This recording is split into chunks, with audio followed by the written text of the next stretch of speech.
Intellectual property is a valuable way to position yourself in the marketplace. Intellectual property ranges from special reports to actual books. And I'm going to share with you today in this podcast about how you can use intellectual property to cultivate business relationships one-to-many and grow your career, your influence, and your power in the marketplace. I'm Justin Hitt with Inside Strategic Relations. Intellectual property, what is it? Intellectual property includes written reports, audio programs, presentations or speeches. It includes methods and methodology. Some of the intellectual property I create is controlled under export controls because it describes industrial methodology or procedures that are competitive in nature.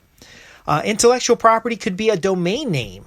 I worked with one client and they had like 12,000 domain names. It's just ridiculous how many domain names they had. We narrowed that down into core strategic domains, and we redirect a bunch of domains to see which ones had value to their web objectives. And we got them down to like 2,500 domains. We got it locked up in actually an intellectual property company that would, rather than owning all the misspellings and secondary domains, the intellectual property company would sue anyone who had domains that were near the domains that were being held as intellectual property. It's a long story, but the point is, you can create value out of nothing simply by writing down your ideas and concepts and packaging them in such a way that they have unique value to your audience. So in the last podcast, I talked about my paid consultations and the procedure of assessment and interviews and research that finally created a written report of findings. That written report of findings is structured in such a way to create a special report. It's basically a report of findings that summarizes the problem, describes the pain, identifies risks and possible solutions, and then delivers some kind of action plan. Well, that's actually useful. And that is how I've created hundreds of special reports over the years.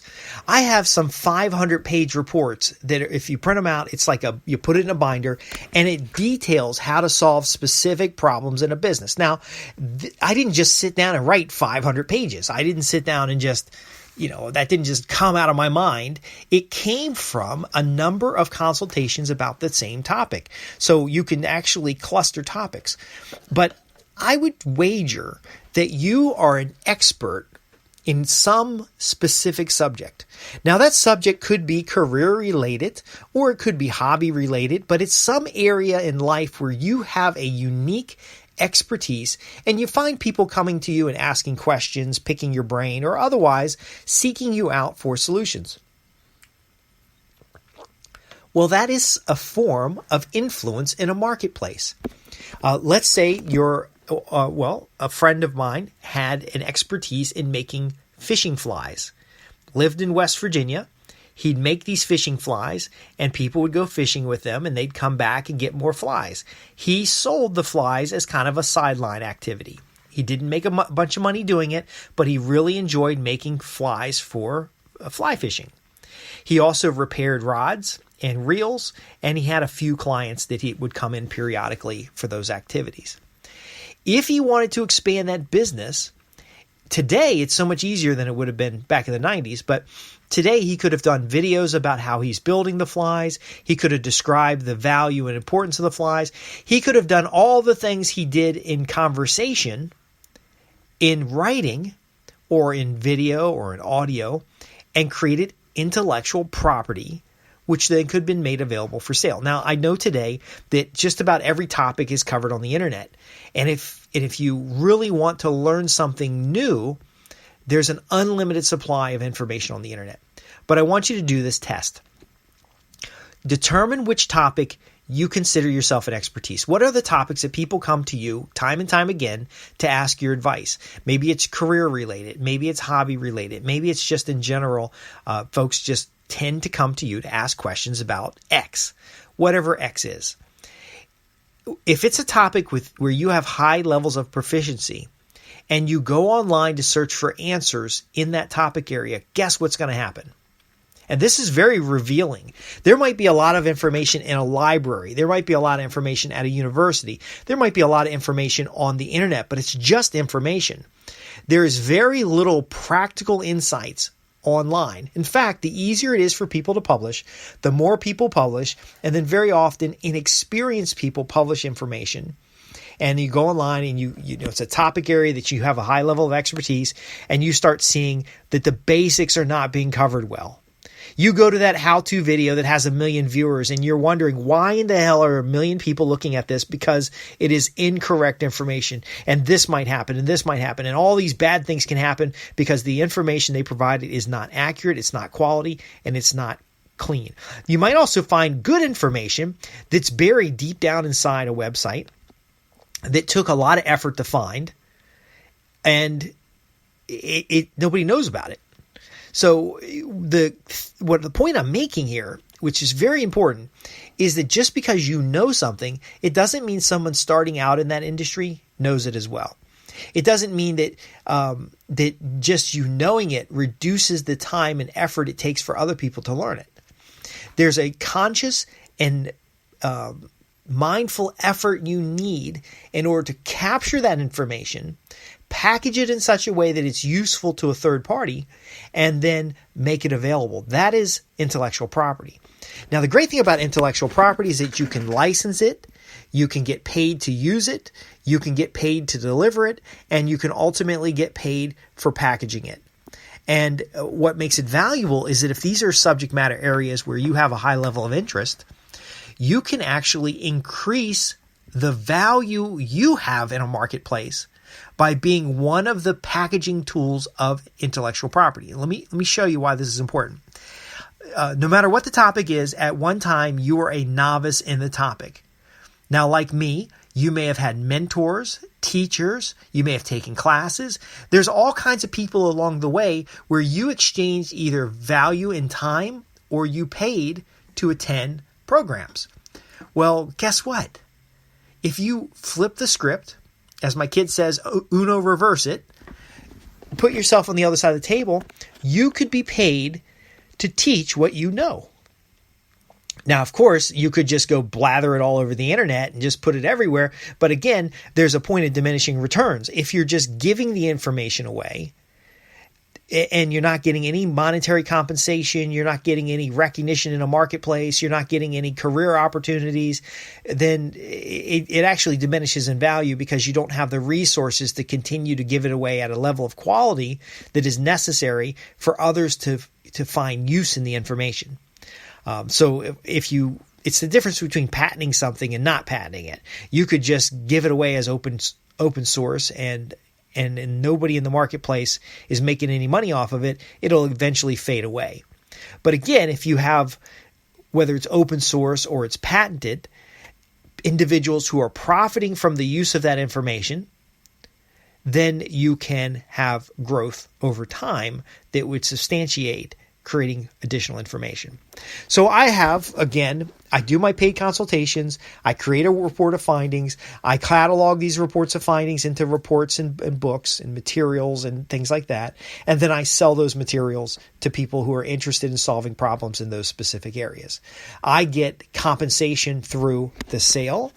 I get recognized as an expert in a narrow niche of topic areas. And now, again, I'm focusing on specific people who can benefit from my information, not a general audience who can benefit. And ultimately, it works out very well for everybody involved. There was a time when I was doing IT services and I was doing the exact same thing, packaging what I knew, distributing it, otherwise exchanging it through consultations or written or reports and materials. But there was a time I knew all 25 individuals who in a particular marketplace could do my job. Okay. So if there was anybody who was going to replace me, I knew who those people were. And in fact, many of them had paid me money to help them solve problems. And so when a problem came up they couldn't solve, who do you think it was they called first? Well, we were doing Sun Solaris installations. I would get the call and I say, hey, look, I'm looking for a new opportunity. It sounds like you have a challenge that's going to take 6 to 8 months to address. Are you interested in hiring a consultant? Or are you looking at hiring a contractor? And it turns out, yes. And by the way, in the IT world, they hire contractors all the time and consultants all the time. But they also buy information. So I created a little report. I gave them an action plan of what they should do to approach this problem. I laid out a project plan. I got paid for that. And then I got a call from a hiring manager and had a new job, had a new opportunity.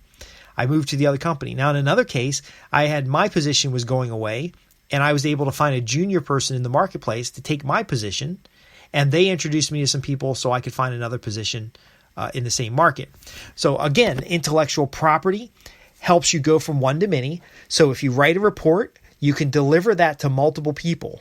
And essentially, it is as easy as sending a letter out to the people who would find that report useful, offering that report for a nominal fee, and then they buy the report and you mail them a copy of the report. You don't need a website. You don't need anything. You just send letters to people who are interested in the information that you have. And if you send it to people who are getting started, then you have a higher volume of people. But again, I have bought information from my peers and I have sold information to my peers. Intellectual property is the package which that information travels. Now, again, this package can lead to additional services or career opportunities. So again, investing some time in becoming a subject matter expert, because you do need some expertise, but you can also go find the expertise in your marketplace and gather a team of people together in order to write a report. Again, a report doesn't have to be written. It could be an audio program, a video program. It could be a tutorial that walks through a set of procedures. It could be generic controls that are used in a specific type of process. It could be an auditing approach for a specific regulatory issue or making flies for fishing. My point being is that the intellectual property frees you up from having to do the same presentation twice. I'm recording this podcast once, and you can listen to it many times. If we had this conversation on the phone, then I can only do it once. Now, ultimately, actually, I'd have to do it once over and over and over again, and I'd get tired of it. But ultimately, there's something that you know that has value in the marketplace. There is some solution you can deliver that could be packaged in such a way to be delivered to someone through an intermediary, through a medium. And you can do this to increase your influence in the marketplace. If you have questions about how to use intellectual property to increase your credibility in a marketplace, to reach out to hiring managers or potential clients, or to otherwise position you as the person to go to when others have problems they need to have solved, well, contact me at www.insidestrategicrelations.com. I'm Justin Hitt, and this has been about using intellectual property as a leverage tool to increase your value in a marketplace. And I'm here to help you create and keep profitable customers and transform business relationships into profits guaranteed. I love to hear your success stories and receive your questions. Again, visit www.insidestrategicrelations.com. Until next time, I'm Justin Hitt.